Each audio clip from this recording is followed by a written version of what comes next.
안녕하십니까. 이제 벌써 12과 성경 과목으로는 마지막 과입니다. 기도와 치유 그리고 회복. 기억절은 이러므로 너희 죄를 서로 고하며 병 낫기를 위하여 서로 기도하라. 의인의 간구는 역사하는 힘이 많으니라. 야고보서 5장 16절의 말씀입니다. 여러 가지 우리의 삶에서의 어려움이 있을 때마다 우리는 기도하죠. 그러나 우리 기도할 때마다 꼭 치료되는 것은 아니죠.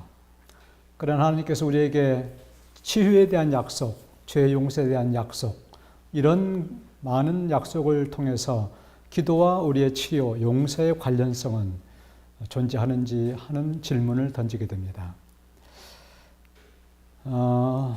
보통 한계 상황에 처한 죽어야 될 인간을 묘사하는 성경의 세 가지의 용어가 있는데, 첫째는 죄라는 용어입니다. 하마르티아, 죄인, 범죄한 사람, 특별히 중범죄를 저질러서 죽음을 언도받은 죄인들.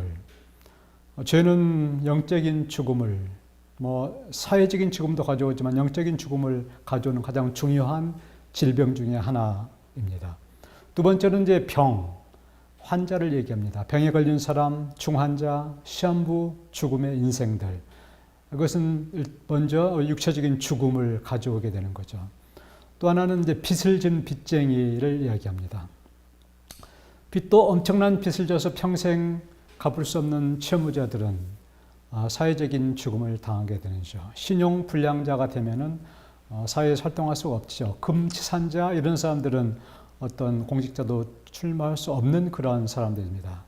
결국 이 생명을 보장받을 수 없는 그런 세 가지 요소 모두가 대단 우리의 삶을 위협하는 중요한 요소라는 것입니다. 그 중에서 성경은 가장 셋 중에서 시급하고 가장 중한 병으로 다루고 있는 것이 바로 죄입니다.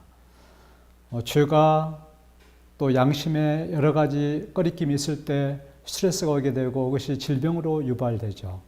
병이 들면은 병원도 가야 되고 여러 가지 이제 어떤 질병을 통해서 많은 빚을 지게 되고 그런 것들이 파산으로 이어지는 것입니다. 그래서 이 죄와 병과 빚은 서로 상호 연관계가 있는 그런 용어들입니다.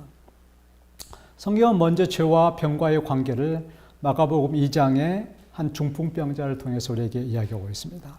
친구를 통해서 주님 앞에 옮김을 받은 그 형제는 드디어 주님을 만나고 치료함을 받죠. 주님께서는 그에게 말씀하시기에 내 죄가 용서받았다고 이야기하고 있습니다. 그러면서 다시는 죄를 짓지 말라라고 많은 경우에 주께서 말씀하시면서 바로 질병의 원인은 바로 죄였다는 사실들을 이야기하면서 서로의 질병과 죄와의 관계를 이야기하고 있습니다. 그리고 오늘 기억절은 너희 죄를 서로 고하며라는 것은 사실 오늘날 세상에서 좀 쉽지 않은 이야기죠. 그러나 우리의 죄 진자 또 죄를 지음을 받은 자 서로가 용서하고 용서받는 관계를 통해서 자신의 병과 또 질병이 치료될 수 있다는 사실들을 이야기하고 있습니다. 먼저 죄를 진 사람들에게 용서를 구한 다음에 주님 앞으로 나아가야지 된다고 생각합니다. 자, 이러한 이제 죄와 질병과의 관계들, 그런 것들은 우리 삶에서 대단히 중요한 그런 관계를 가지고 있습니다. 또한 병과 빚과의 관계는 여러분 잘 아는 12의 혈루증 걸린 여인에 대해서 마가복음 5장 26절은 이렇게 언급하고 있습니다. 많은 의원에게 많은 괴로움을 받았고 있던 것도 다 허비했다고 얘기하고 있습니다. 요즘 병이 걸리게 되면은 많은 병원을 찾아다니죠. 그리고 많은 명의들을 찾아다니면서 그들에게 진단을 받지만은 완벽한 치료는 어려운 상황이죠. 그러면서 우리의 경제적, 사회적, 영적인 능력마저도 다 허비해버리는 그런 시대에 살고 있습니다. 결국은 죄나 병이나 빚을 포함한 인간의 모든 문제는 사람의 방법으로 해결을 추구하기보다는 기도로 주님 앞에 드려져야지 근원적인 해결책이 제시될 수 있다는 것입니다. 왜냐하면 그 세 가지 다 어떤 육체적, 사회적 어떤 그러한 치료를 넘어서 있는 생명을 좌우하는 대단히 중요한 영적인 문제이기 때문에 그렇습니다. 자,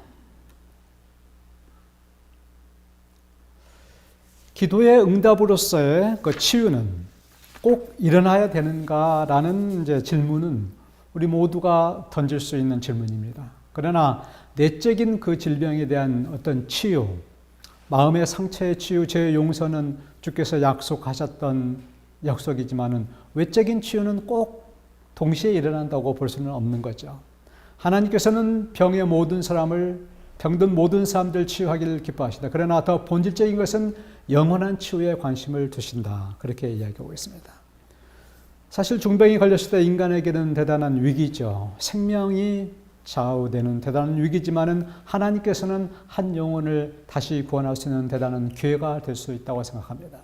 왜냐하면 그동안 목숨을 걸었던 세상의 욕심들을 내려놓고 더 깊은 주님의 뜻과 또 성경의 말씀들을 생각하면서 영원한 삶에 대한 생각을 집중시킬 수 있기 때문에 그렇습니다. 질병이 유발됐을 때 대부분의 세 부류의 사람이 있다고 그래요. 첫째는 어떻게 하면 그 질병 회복, 육체적인 회복에만 관심이 있는 사람. 그런 사람들은 뉴스타트에서 트러스트 인 갓, 하나님을 신뢰하는 신앙을 뺀 그런 사람들입니다.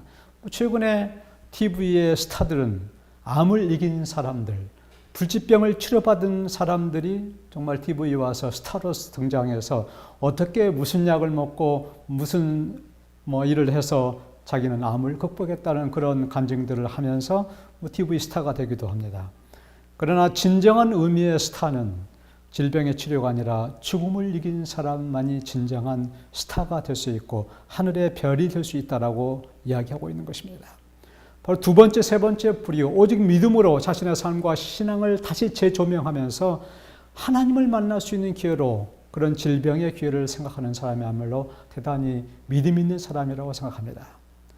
저는 개인적으로 저희 어머님과 첫 번째 아내에 대한 그 사별을 통해서 제 주위에 있는 그런 두 사람이 얼마나 주님에 대한 사랑으로 그런 믿음으로 자신의 삶을 자신의 질병들을 극복하고 죽음을 넘어서 있는 그런 것을 관찰하는 경험을 보면서 죽음이야말로 가장 중요한 준비는 바로 믿음과 주님에 대한 사랑이 아닌가 그런 생각을 해보게 되었습니다.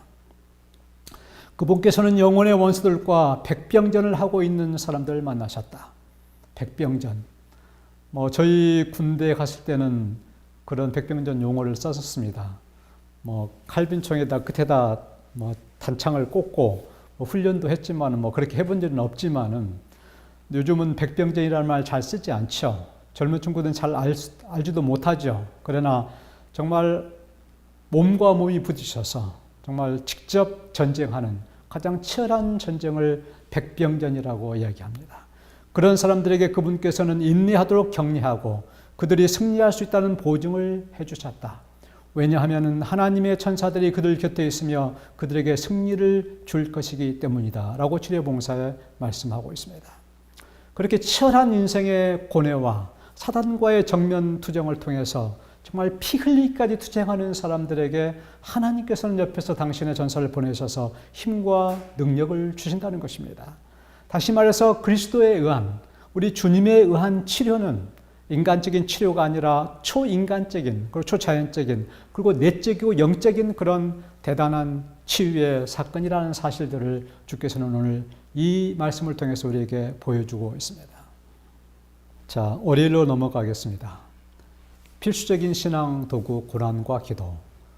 너희 중에 고난 당하는 자가 있느냐 그는 기도할 것이요 즐거워하는 자가 있느냐 그는 찬송할지니라. 사실 즐거운 일이 있을 때 찬송하는 것은 그렇게 어렵지 않지만 고난 당할 때 기도하는 것은 쉬운 일이 아니라고 생각합니다. 왜냐하면 대부분의 사람들이 그 고난 당하는 어떤 문제의 해결에 집착하다 보니까 그 더 높은 데서 그 문제를 해결될 수 있는 주님에 관한 기도와 간구는 그렇게 소홀히 하고 있다고 생각합니다. 그리스도인의 진정한 즐거움은 고난 중에 찬송하고 찬미하고 주님을 경배할 수 있는 즐거움이야말로 최고의 참미지 않을까 그런 생각을 해보게 됐습니다. 종교개혁의 새벽별이라 불리는 위클립이라든가 후스, 저롬 같은 분들은 정말 세계적인 사람이고 존경받는 학자였지만은 그들은 불행하게도 주님에 대한 믿음을 버리지 않음으로써 그는 화형을 당하는 일을 당했지만은 여러분 후스 같은 분은 그렇게 화형 중에서도 찬양하면서 하나님을 높이며 이렇게 이 땅을 떠나는 그런 놀라운 그런 믿음을 우리에게 보여주었습니다. 그리스도인의 신앙의 역사는 고난의 역사입니다. 고난의 역사라는 말은 바로 기도의 역사라는 의미를 가지고 있습니다. 왜냐하면 고난이 닥쳤을 때 우리는 기도할 수 있게 되고 또 기도의 응답을 통해서 더 깊은 신앙을 가질 수 있기 때문입니다. 성경의 거의 모든 제자들은 순교함으로써 자신의 삶을 마쳤습니다. 기쁨으로 죽음을 받아들인 스테반, 그 스테반의 죽은 바로 사도 바울이 이렇게 회심하는 새로운 계기를 마련하게 됐습니다. 초기 그리스도인들은 네로 황제를 비롯해서 약 13차에 걸친 로마 황제들의 그런 상당히 깊은 박해를 받았습니다. 그런데 놀랍게도 한 사람이 순교하면 10명의 그리스도인이 새롭게 증가하는 그런 기적들을 맛보게 되었습니다. 그래서 AD 250년경에 네키우스 황제는 사람을 죽이는 것이 능사가 아니다. 그들은 그들의 순교한 모습을 보면서 더 많은 사람들이 크리스천이 되는데 어떻게 그것을 막을 수 있겠느냐. 차라리 죽이지 말고 잘 회유해가지고 예수님을 배반하고 그리스도를 믿지 않는 쪽으로 유도를 하면서 많은 배교자들을 양산하게 되면서 그 문제들이 교회 분열의 원인이 됐습니다. 배교한 다음에 다시 평화시대가 왔었을 때 그 배교했던 사람들이 다시 회개하고 돌아왔는데 그들을 받아들여야 되느냐, 그렇지 않으면 받아들여야 되지 않느냐 하는 그런 강경파와 온건파 사이의 문제 때문에 교회가 분열 지경까지 이르게 된 것입니다. 일제시대의 친일파에 관한 문제도 마찬가지죠. 그런 부분에서. 그래서 오히려 목숨을 내는 순교자일 때는 문제가 훨씬 더 깊은 그런 일을 통해서 신앙의 성숙을 가져왔지만은 배교자들이 양산이 되면서부터 교회 내에 심각한 분열의 문제가 생겼다는 것입니다. 로마 시대뿐만 아니라 우리나라에서도 박해가 있었죠. 먼저 천주교회가 들어왔을 때 4대 박해라는 신의 신유기의 병인 박해입니다.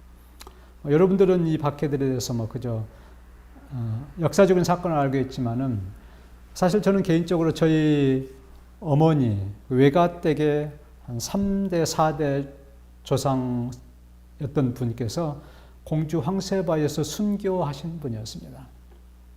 서정직이라는 그런 분으로서. 그래서 공주 황세바이는 원래 그냥 바위에 있는데 당시에 모든 우리 조상들이 흰 옷을 입었기 때문에 그 순교 당해서 그 널려있는 시체가 그 바위 위에 이렇게 하얗게 널려있는 그 모습이 그 바위에 황새가 앉아서 이렇게 무리를 뒤에서 앉아있는 것 같은 그런 모습이라고 해서 황새바위라 그렇게 이야기했다는 이야기를 들었습니다. 이들 역시 오직 주님의 이름 하나를 위해서 자신의 삶을 던졌던 그런 순교자들이었고 개톨릭에서의 이런 순교와 이런 핍박을 통해서 1882년 개신교 언더우드 아펜젤러 목사가 들어왔을 때 그 당시에 종교의 자유가 어느 정도 허용될 수 있었던 것은 바로 천주교에서 이런 박해를 통해서 틀을 잡았기 때문에 그렇게 되었습니다.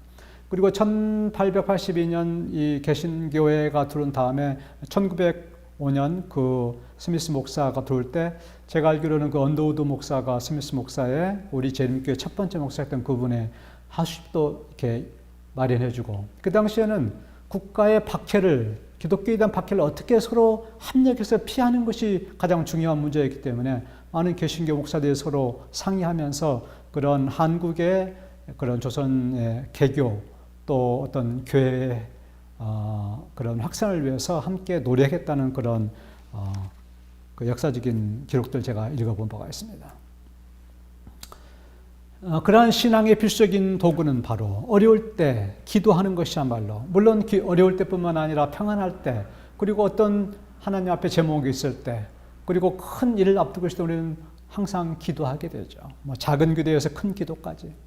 사실 성경에 또 여사의 기도에 대한 글을 읽어볼 때 얼마나 기도가 중요한 것인가를 알고 있지만 저희들은 기도에 너무 소홀하고 있는 자신의 모습을 바라보게 될 때 참 안타까운 마음을 갖게 됩니다.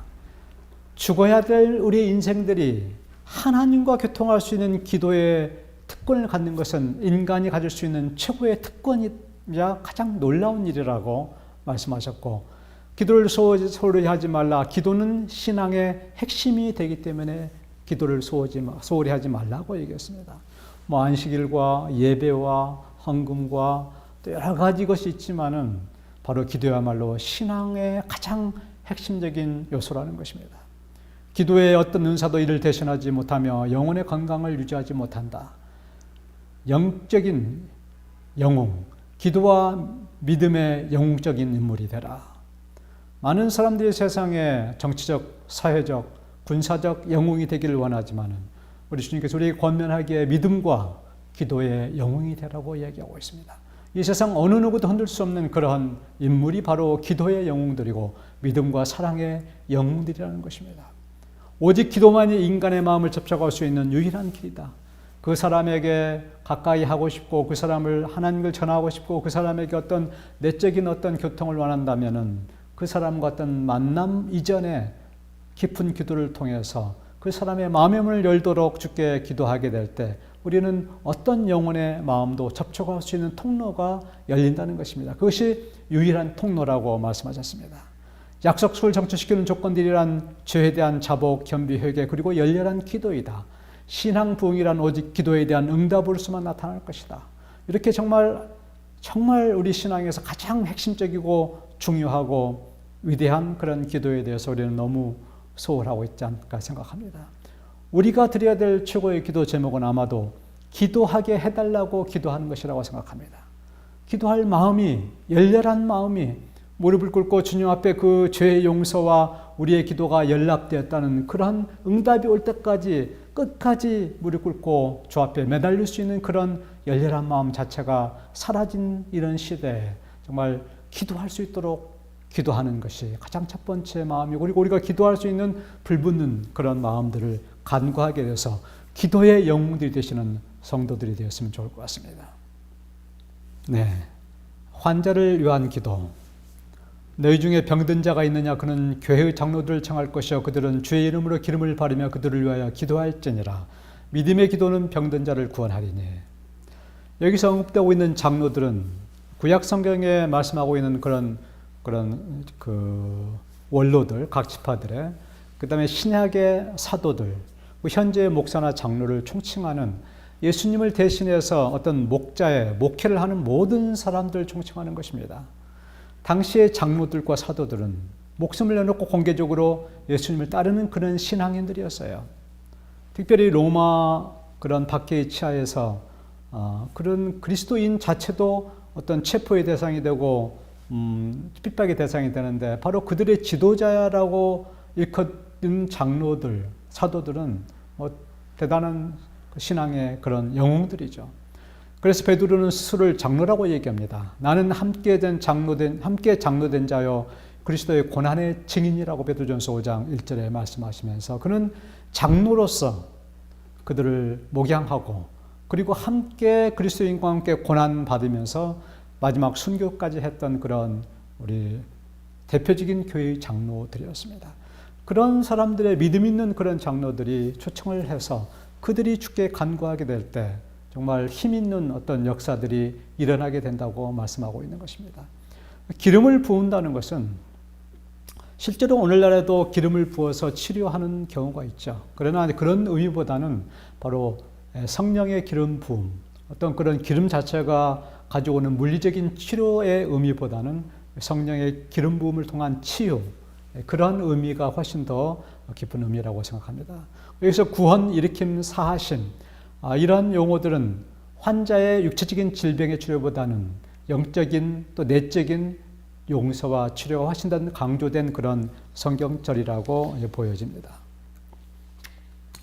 자, 믿음의 기도는 병든 자를 구하라니 주께서 그를 일으키시리라. 혹시 죄를 범하였을지라도 사하심을 얻으리라.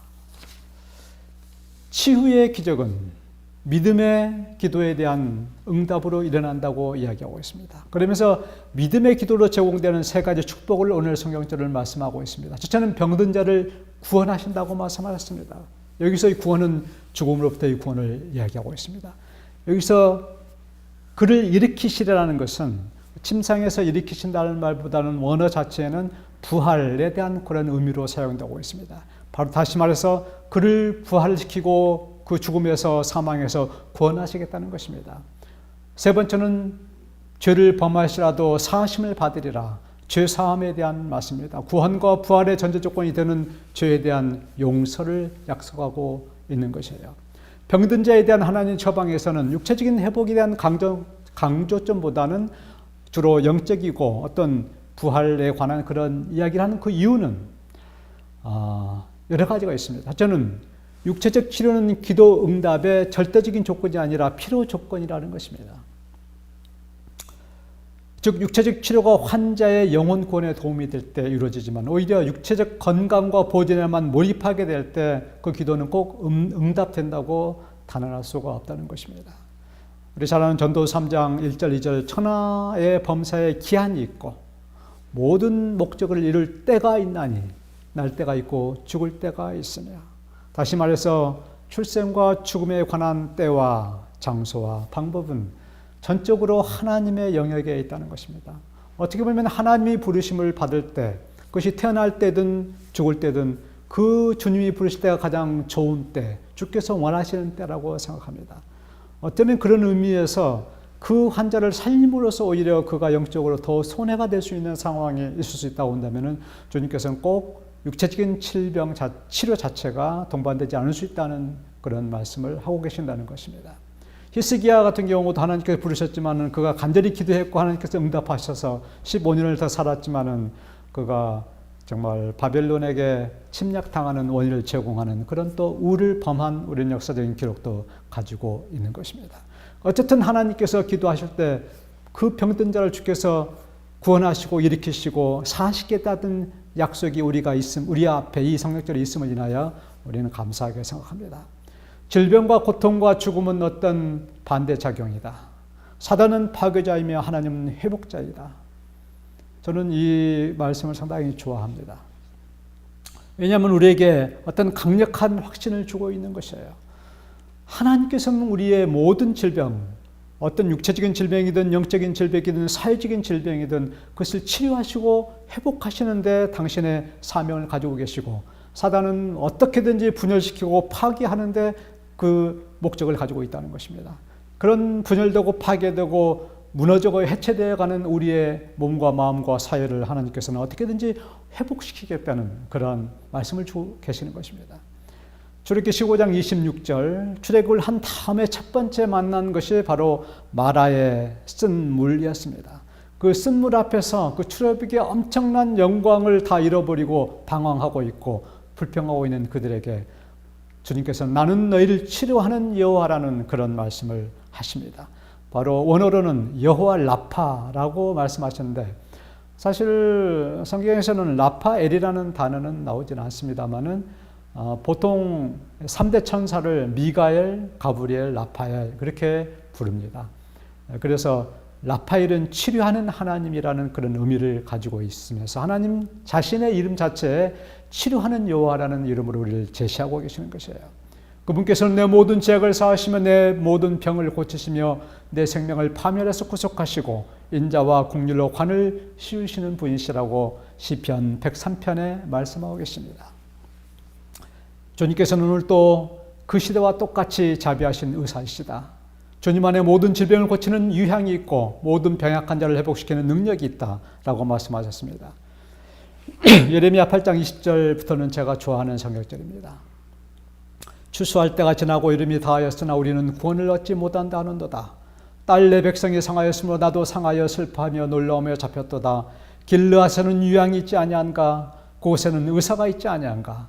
딸 내 백성이 치료받지 못하면 어찌민고? 라고 말씀하시며 오늘 많은 그리스도인들이, 많은 재림교인들이, 많은 주님을 믿는 사람들이 정말 치료하시는 주님을, 여호와 라파를 우리 가운데, 우리의 책 속에, 우리의 성경 속에, 우리의 삶 속에 모시고 있으면서도 치료받지 못하면서 정말 심한 질병으로, 영적 육적 질병으로 죽어가는 모습들이 오늘날 우리의 자화상이 아닌가 생각해 보면서 다시 한번 치료하시는 하나님을 우리의 주님으로 깊이 받아들이는 성도들이 되었으면 좋을 것 같습니다. 화요일날 영의 치유. 그러므로 너희 죄를 서로 고백하며 병 낫기를 위하여 서로 기도하라. 의인의 간구는 역사하는 힘이 큽니다. 하나님께서는 사람들을 좀 더 건강한 죄인으로 만드는 것이 목적이 아니라 그들을 예수님께 인도하시고 그리고 인도하여서 영원한 생명을 주시는 것이 그분의 치유의 목적이라고 생각합니다. 야고보서 5장 13절 15절 조금 전에는 가상적 뇌 중에 고난당하는 자가 있느냐, 만약에 있다면 병든 자가 있느냐, 만약에 있다면 이렇게 가상적인 상황으로 이제는 야고보서 5장 16절은 구체적으로 너희의 죄를 서로 고백하며 병 낫기를 위하여 기도하라고 하면서 실제적으로 질병의 치유에 대한 언급을 하고 있는 것입니다. 여기서 16절의 치료와 치유의 의미도 이아오마이라는 원어 자체는 신체적 질병을 포함한 것을 넘어서 있는 어떤 치유를 의미한다고 원어는 얘기하고 있습니다. 바로 15절에서는 이미 부활을 치유에 더 포괄적인 의미로 암시했던 것과 마찬가지로 야고보는 질병과 죄를 결부시킴으로써 그 질병의 결과로 나타나는 또 죄의 결과로 나타나는 질병 또 죄의 결과로 나타나는 죽음의 문제를 부각하고 있는 것입니다. 어쨌든 죽음의 문제는 인간에게 최대의 관심사가 아닐 수 없다고 생각합니다. 한 학생이 저에게 이렇게 질문했습니다. 저는 예수님을 믿지 않는 비기독교인입니다. 만일 하나님이 계시다면은 왜 수많은 사람들이 자연재난과 사고로 인해 죽어가는데 그대로 보고만 계십니까? 라고 얘기하면서 그러니까 나는 그런 하나님이 없다고 생각하고 나는 그런 하나님을 믿지 않는다라는 거죠. 그런 질문들을 많은 비신자들은 던질 수 있는 겁니다. 모든 인생의 죽음에 대해서 하나님의 책임이 있다고 책임을 묻고 있는 것이죠. 첫 번째 대답은 죽을 사람들을 안 죽게 한다고 해서 하나님이 그들 다 살려놓는다고 해서 이 세상이 행복해지지 않는다는 것입니다. 세상이 그러면 병들어서 늙고 다 그런 삶이 가득하지만 죽지 않는다면 그것이 더 큰 재앙일 수 있다고 생각합니다. 그러나 더 중요한 것은 그런 의미에서 죽음은 꼭 나쁜 것만이 아니라는 것입니다. 많은 사람들이 나이가 들어서 죽는 것은 호상이라고 생각하지만 일찍 죽는 것은 큰 비극이라고 생각합니다. 죽는 시간 차이가 인생의 죽음에서 결정적으로 중요할 것인가 우리는 다시 한번 생각해 보는 것입니다. 죽음의 시기보다 중요한 것은 바로 그 사람의 삶의 내용이라고 생각합니다. 자, 이 그림은 여러분들이 잘 아시는 컴퓨터에 있는 폴더입니다. 어쩌면 인생은 하나의 폴더를 만드는 일이라고 생각해요. 그 폴더 안에는 여러 가지 서류들이 들어가 있습니다. 우리 인생의 기록들이 들어가 있는 것이에요. 이 폴더는 다 알다시피 우리가 쓰는 노란색 비슷비슷한 폴더예요. 다. 그러나 어떤 폴더에는 비어있고 어떤 폴더는 가득 차있고 폴더의 내용이 다 다른 것입니다. 자체는. 겉모습은 다르지만은 그 폴더의 내용 하나를 어떻게 체육하느냐 그런 것이 중요한 것입니다. 사실 이 폴더는 컴퓨터를 끄면은 사라지게 돼 있어요. 그래서 폴더를 삭제하면 이 폴더는 없어집니다. 인생이라는 윈도우에서 삭제되면 사라지는 것이에요. 그러나 여러분 알다시피 폴더를 삭제한다고 해서 폴더 안에 있는 내용 자체가 삭제되는 것이 아닙니다. 오늘날 컴퓨터 기술로서 폴더를 삭제한다 할지라도 얼마든지 내용은 재생이 가능한 것이에요. 우리 인생을 바로 이런 폴더를 꾸미는 데 사용할 것인지 이 안에 있는 들어있는 폴더의 내용, 인생의 내용 자체를 가치 있게 살 것인지는 대단히 중요한 일이라고 생각합니다. 죽음의 관점은 두 가지가 있는데 첫째는 외적이고 형식적인 관점입니다. 다시 말해서 폴더의 모양을 가꾸는 데 시간을 쓰는 것입니다. 시간과 공간에 관한 것이에요. 언제 태어나서 어느 시대에 살았느냐. 우리는 조선시대에 태어날 수도 있고 로마 시대에 태어날 수도 있고 오늘날 살 수도 있는 것입니다. 어느 시대에 태어났던 것은 어떤 폴더의 형태들에 관계되는 것입니다. 얼마나 길게 얼마나 짧게 살았냐 하는 것도 어떤 시간에 관한 문제들이에요. 부유하게 가난하게 노숙자로 살았느냐 재벌로 살았느냐 또 교수로 살았느냐 일용직으로 살았느냐 건강하게 병약하게 살았느냐 하는 것은 다 삶의 형태의 어떤 것입니다. 이런 것도 중요하죠. 어느 시간에 얼마큼 또 어떻게 사느냐 중요하지만은 더 중요한 것은 내적인 의미적인 어떤 그런 폴더의 안에 있는 소리가 중요한 것이에요. 여러분들이 뭐 폴더가 아무리 멋있더라도 안에 아무 소리가 들지 않다면 그것은 의미가 없는 것입니다. 얼마나 가치 있는 삶을 그 폴더 안에 저장하고 살았느냐, 우리 인생의 삶에 살았느냐, 얼마나 양심적으로 살았느냐, 얼마나 인간 사회를 위해서 공헌하며 살았느냐, 얼마나 행복한 삶을 살았고 얼마나 남을 행복하게 해주었느냐, 얼마나 사랑하며 사랑을 나누며 살았느냐 하는 것이 가장 중요한 그런 모든 폴더들의 우리 인생들의 가장 중요한 내용들이 아닌가 생각을 해보게 되었습니다. 하나님께서는 우리에게 모든 사람에게 공정한 선물을 주셨어요.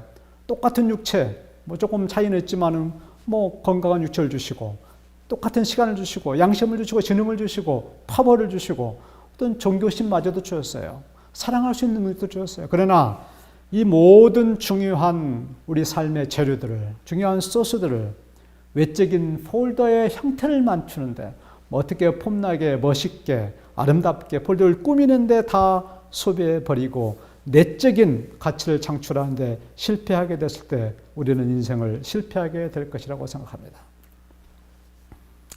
자, 이것은 제가 이제 폴더 중에 하나인데 2011년부터 12년, 3년 이렇게 많은 부분들을 시도하고 공부하고 연구하고 채워가면서 같이 이렇게 알알이 폴더를 채우면서 이 폴더를 열어봤을 때 정말 누가 보더라도 정말 의미 있는 그런 인생을 살았다는 것을 보여주는 폴더가 있는 반면에 어떤 폴더는 이렇게 되어 있어요.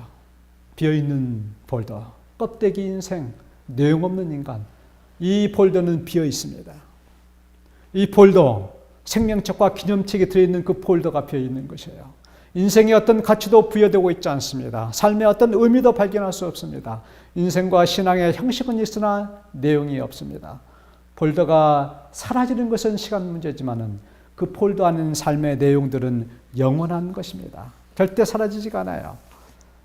우리가 잘 아는 대로 예수님이라든가 부처라든가 공자라든가 이런 사람들은 비록 오래전에 이 땅에서 숨을 거두었지만은 지금도 우리의 마음 속에, 우리의 삶 속에 깊이 기억되고 예수님 같은 분은 다시 한번 우리 마음 속에 부활해서 우리의 신앙에 또 이런 시간까지 우리에게 제시하고 있는 그런 겁니다.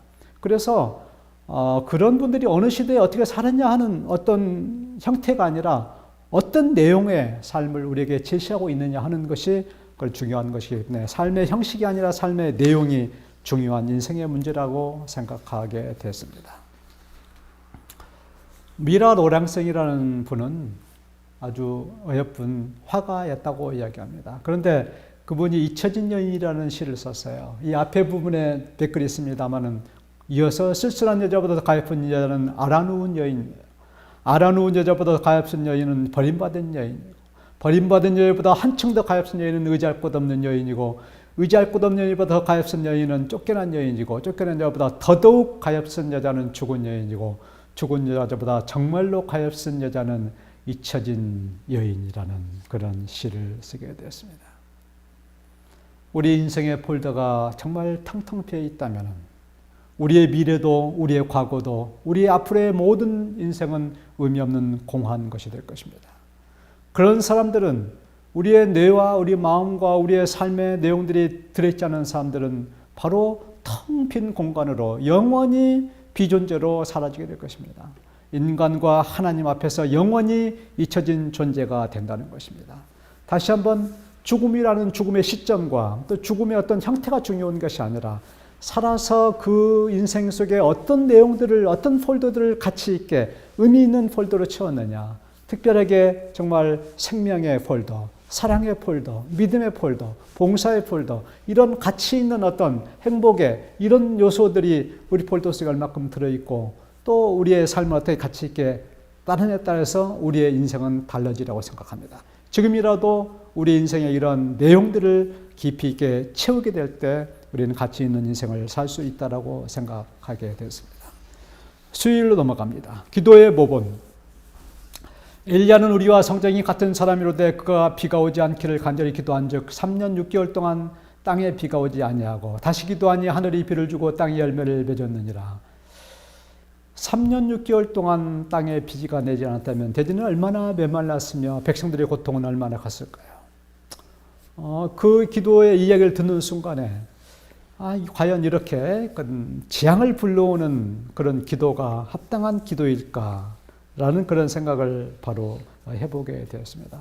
그러나 바로 엘리야는 그저 자신의 생각으로 기도하는 것이 아니라 신명기 11장 16절의 이하의 말씀들을 근거로 해서 하나님의 말씀을 순종하지 않을 때는 정말 기근을 주시겠다는 말씀의 근거에서 엘리야는 하나님께 간구했던 것입니다. 3년 반의 가뭄은 바로 그들의 불순종에 대한 응징이자 동시에 그들이 비와 폭풍과 여러 가지 것을 풍요를 주는 폭풍과 번개의 신 바알에 대한 하나님의 직접적인 심판을 엘리야를 통해서 내리고 있다는 사실들을 보여주고 있다고 생각합니다. 3년 반 동안 추적된 가뭄의 시기는 성경에서 의미하는 근신의 기간이요. 다니엘 9장 7절 10절에 말하는 이래의 절반, 3년 반은 또 예수님의 사역의 기간이고 또 계시록에서 말씀한 3년 반은 배도의 시기들, 대단히 중요한 어떤 시간적인 어떤 상징들을 보여주고 있는 시간이었습니다. 여기서 3년 반 동안의 기근은 더 큰 풍요와 더 큰 비를 주기 위한 하나의 시험의 기간이었습니다. 물론 그 시험을 통과하지 못할 때는 더 큰 재앙일 수도 있겠지만 우리 인생의 어떤 어려움도 80평생에서 짧은 고난이 다가오는 것도 더 깊고 더 영원한 사랑을 주시기 위한 하나님의 특별한 은혜의 기간이라고 생각하게 될 때 우리 인생 동에 다가오는 어떤 고난, 질병, 어떤 시련들은 오히려 더 깊은 열매를 위한 더 깊은 하나님의 사랑을 체험하기 위한 하나의 수단이라고 생각할 때 정말 어려울 때마다 기도하게 될 때 더 큰 하나님의 뜻을 이해하게 되면 우리 신앙이 훨씬 더 깊어질 수 있다고 생각해 보게 되었습니다. 다니엘의 기도에 다니엘 9장 기도에서의 가장 중요한 것은 말씀에 기초한 기도였습니다. 다니엘이 당신의 어떤 그 유대인들의 그런 해방과 예루살렘의 회복을 기도할 때 그냥 기도한 것이 아니었어요. 바로 예레미야서의 70년이 지나면 내가 다시 너를 회복하리라는 하나님의 말씀의 약속에서 주여 때가 되었습니다. 당신의 약속대로 그 말씀들을 성취해달라고 기도하게 됐을 때 그 기도의 응답은 신속하게 이루어졌듯이 우리들이 하는 모든 기도도 말씀에 기초한 그런 기도의 조건이 되게 될 때 깊은 또 신속한 기도의 응답이 있으리라고 생각합니다. 두 번째는 기도에서는 죄 자복이 중요합니다고 생각합니다. 내 죄와 내 백성 이스라엘의 죄를 자복하고 내 하나님의 거룩한 산을 위하여 내 하나님 여호와 앞에 간구할 때 신속하게 기도가 응답되었습니다. 바로 가브리엘 전사를 통해서 내가 기도를 시작할 즈음에 하나님께서 나를 보내서 너에게 그 기도의 응답을 하라는 그런 약속을 했다라고 말씀하시면서 인간의 세계와 하늘 보좌가 단 몇 초 사이에 오갈 수 있는 그런 아주 먼 공간일 수도 있지만은 바로 하나님과 연결될 수 있는 그런 신속한 기도의 응답이 바로 약속의 말씀에 기초한 기도, 죄 자복을 전제한 그러한 기도가 될 때 바로 이러한 약속의 말씀이 우리의 기도의 응답이 될 수 있다는 것입니다. 그러면서 바로 다니엘에게 그 이상을 깨달도록 말씀하셨는데 그 이상이야말로 하나님께서 우리에게 주신 가장 최대의 예언이 바로 다니엘에게 계시됐던 것입니다.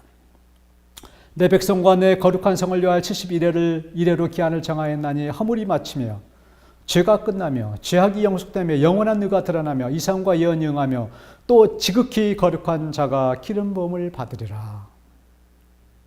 기름 부음을 받은 메시아의 다시 오심, 메시아의 이 땅에 오심을 예언하고 있는 가장 중요한 하나님의 아들이 이 땅에 오시고 있는 가장 위대한 사건에 대한 예언이 바로 다니엘 9장 24절의 말씀을 통해서 이루어지고 있는 것입니다. 모든 허물과 죄와 이 세상의 모든 것이 끝나는 그런 것이었습니다. 물론 이 땅에서 십자가를 통해서 이런 것들이 이루어졌지만은 실제적인 삶에서는 아직도 그것이 지속되고 있지만은 주님께서는 바로 다니엘 9장 24절을 통해서 바로 예수 그리스도께서 이 땅에 오셔서 어떤 일을 성취하실 것인가에 대해서 바로 이 말씀을 통해서 우리에게 위대한 기도의 응답을 주고 계신다는 것입니다. 자, 목요일 용서와 회복. 내 형제들아 너희 중에 미혹되어 진리를 떠난 자를 돌아서게 하면은 죄인을 미혹한 길에서 돌아서게 한 자는 그의 영혼을 사망에서 구원할 것이며 허다한 죄를 덮을 것입니다. 야고보서 5장 19절 20절. 야고보서의 마지막 성경절입니다. 이 말씀을 통해서 당시의 핍박과 고난으로 많은 영혼들이 주님을 떠나고 진리를 떠나고 그 죄인들의 미혹한 길에 서 있음을 우리는 볼 수 있습니다. 바로 사랑하는 우리 주님은 십자가에 돌아가시고, 그리고 요한과 베드로는 감옥에 갇히고, 사도 야고보는 순교하고, 스테반도 죽임을 당하고, 정말 초기 기독교의 연약한 새순 같은 그런 교회가 심각한 위기에 처 있게 된 것입니다. 많은 사람들이 떠나가게 되었습니다.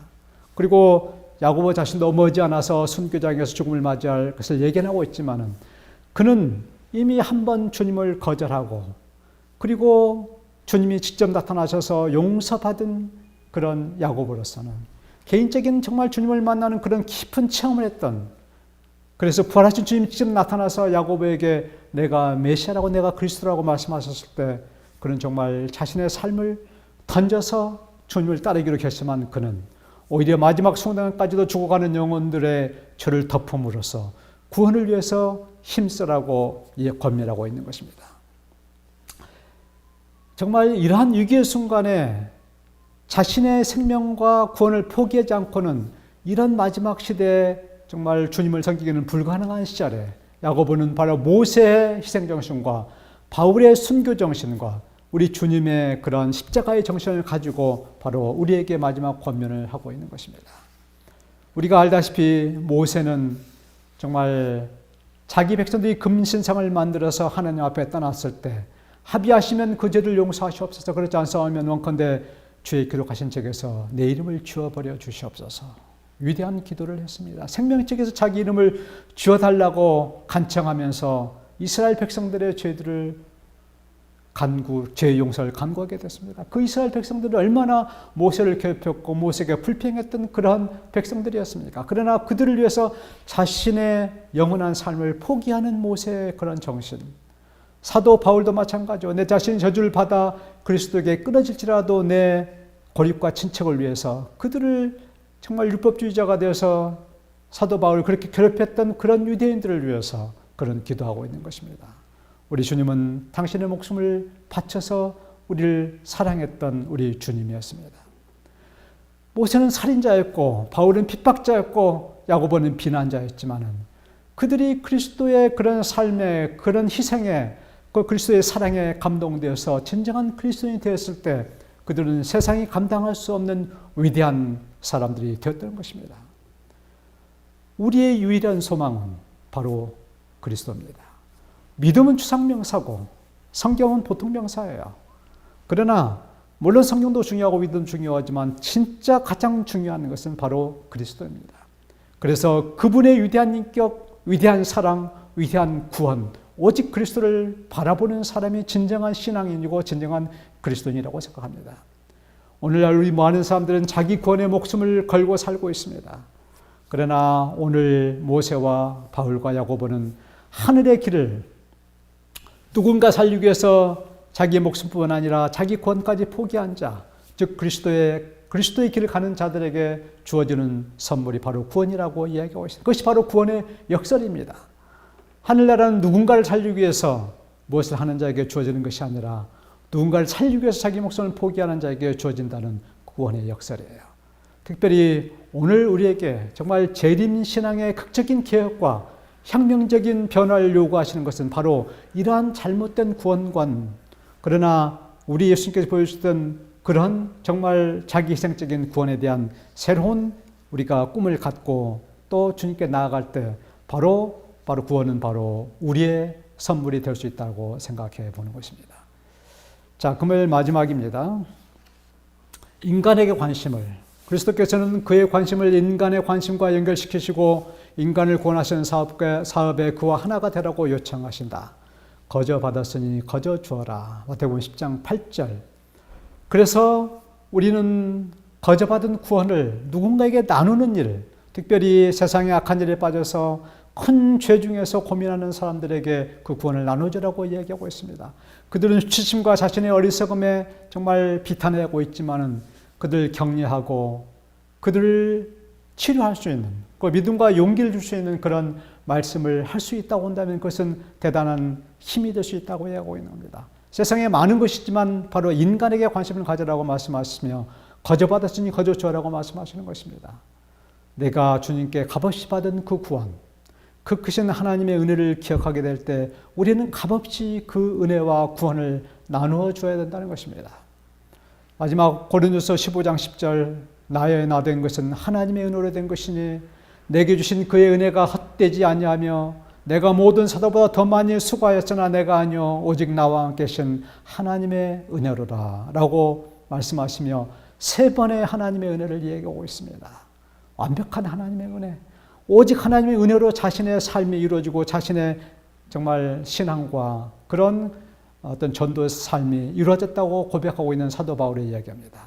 한량없는 하나님의 은혜, 갚을 수 없는 하나님의 은혜, 우리의 모든 삶을 둘러싸고 있는 하나님의 놀라운 은혜에 감사하시게 될 때 우리는 더 큰 치료와 더 큰 구원이 하나님의 선물로 주어지라고 생각합니다. 우리 모두가 하나님 은혜에 더 깊이 감사하는 한 주일이 되시기를 바라면서 말씀을 드리겠습니다.